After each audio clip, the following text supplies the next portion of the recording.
Mesdames, Messieurs, bonsoir. Nous sommes le lundi 9 avril 1917.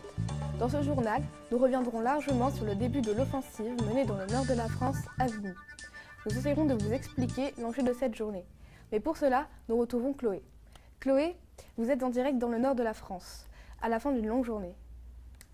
Oui, effectivement. L'offensive a débuté à 5h30 ce matin. Comme vous pouvez le voir sur la carte qui s'affiche, 20 000 soldats canadiens se sont répartis en 4 divisions pour prendre d'assaut cette colline réputée infranchissable. En ce 9 avril 1917, les conditions météo sont catastrophiques pour les militaires. La neige rend l'attaque encore plus difficile. Ajoutez à cela les 36 kilos de matériel portés par les soldats qui se dirigent vers les tranchées allemandes. Un système de tunnels a été mis en place pour les maintenir à l'abri un maximum. Certaines troupes de la 2e division ont gagné 1500 mètres dans le tunnel baptisé Goodman. Si la victoire n'est pas encore acquise, une chose est sûre, c'est que le bilan de cette bataille sera lourd des deux côtés de la ligne de front. Merci Chloé.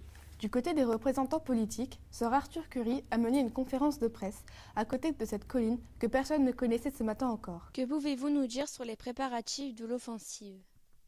Eh bien, ils ont été très intenses et des moyens considérables ont été employés. Sous les ordres du général Byng, nous avons étudié les raisons de l'échec de l'offensive de la Somme de l'été dernier. Moi-même, je suis allé rencontrer des officiers français à Verdun.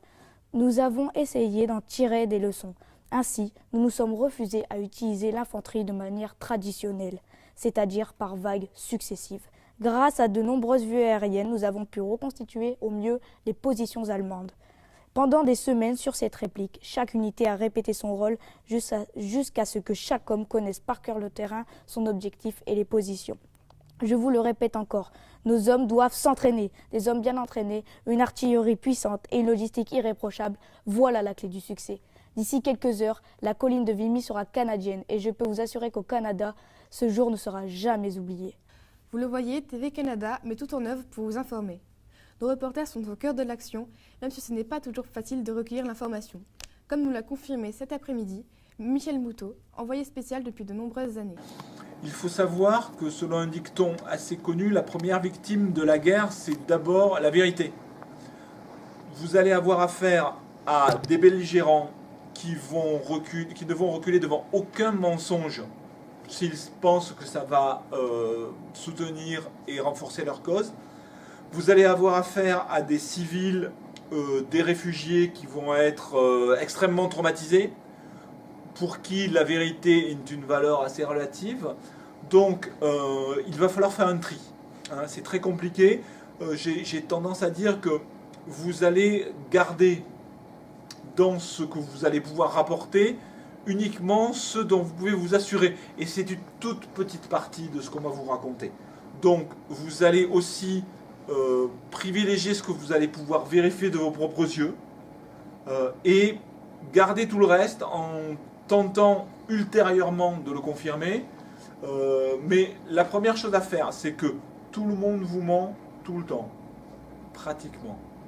Donc le reporter de guerre doit incroyablement se méfier de toutes les informations qu'on lui donne, sachant que personne dans une zone de conflit n'est objectif. Il ne faut pas hésiter à dire « je ne sais pas ». Poursuivons notre journal avec, vous l'avez compris, ses principales informations. Vaste offensive de nos troupes depuis ce matin dans le nord de la France, à Vimy. Sur les réseaux sociaux, les familles se mobilisent déjà à la recherche de leurs proches. En effet, si les soldats sur le champ de bataille souffrent, leurs familles souffrent aussi, comme vous allez pouvoir le constater dans ce reportage de Taïna. Dans ce petit village de Terre-Neuve, nombreux sont les soldats partis en guerre. Brigitte a vu son fils partir au front il y a quelques semaines. Son sentiment sur la situation est partagé. Mon fils est parti pour l'Europe. Pour l'instant, il est encore dans un camp d'entraînement. Je m'inquiète beaucoup pour lui, mais je trouve cela bien qu'il soit dans l'armée. Il sert son pays et tout le monde est très fier de lui ici. Dans une maison voisine, Martine, elle, vient d'apprendre la mort de son mari. Elle est anéantie. Je ne voulais pas que mon mari parte à la guerre. Il m'envoyait des lettres où il disait que tout allait bien et qu'il allait bientôt rentrer, mais on m'a dit qu'il est mort lors d'un assaut. Personne ne sait exactement ce qu'il s'est passé. Robert, lui, est un soldat revenu vivant du front. Très marqué par des mois de combat, il se considère aujourd'hui comme un privilégié. Je suis revenu. J'ai eu de la chance, ma blessure n'est pas si méchante. Là-bas, c'était terrible. Les tranchées, c'est sale, il y a de la boue partout, on ne mange pas toujours très bien, et quand l'heure de l'assaut approche, on a si peur, c'est terrible. Déjà 3 ans que les combats font rage un peu partout en Europe. Au-delà des pertes humaines, c'est toute une population qui est traumatisée par ces combats. Vous l'aurez compris, cette guerre met tout le monde à contribution. On a tendance à l'oublier, mais les femmes tiennent un grand rôle dans ce conflit. Nous avons décidé d'y consacrer notre long format. Ce soir, l'œil du 20h s'arrête sur le rôle des femmes dans ce conflit. La guerre n'est-elle vraiment qu'une affaire d'hommes ? Certes, elles ne sont pas sur le champ de bataille, souvent assimilées à leur seul statut de mère de famille et épouse. On oublie qu'en 1914, sur 20 millions de femmes, 8 millions travaillent déjà. Souvent standardistes ou couturières à la ville, les femmes dans les campagnes s'occupent des champs sans pour autant avoir de statut professionnel. Le 7 août 1914, tandis que les hommes sont à la guerre, le président du Conseil, René Viviani, adresse son appel directement aux femmes. Son message est clair, il faut maintenir l'activité des campagnes, terminer les récoltes de l'année et préparer celles de l'année suivante pour assurer la subsistance du pays. Malgré un labeur encore plus difficile suite à la réquisition des chevaux, le pays n'a pas manqué de nourriture. Mais cette guerre qui dure depuis 3 ans a fait naître d'autres besoins.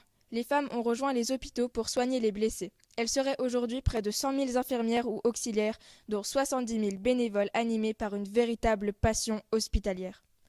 De nombreux de nos compatriotes ont également rejoint le front pour devenir l'un de ces anges blancs. À l'image de Catherine MacDonald, 30 ans, originaire de Brantford en Ontario, elle a rejoint les équipes des hôpitaux d'Étaples exposés aux bombardements ennemis. Pour terminer notre journal, revenons avec une nouvelle qui nous fera chaud au cœur. Voici les dernières images du pont du Québec. Après tant de déboires et de souffrances, il se termine. Une date a même été annoncée pour le premier franchissement. Ce sera le 17 octobre. C'est sur cette information que nous nous quittons, mais l'info continue sur notre site tv.canada.ca, avec en direct toutes les nouvelles de Vimy. Et nous nous retrouvons demain à la même heure.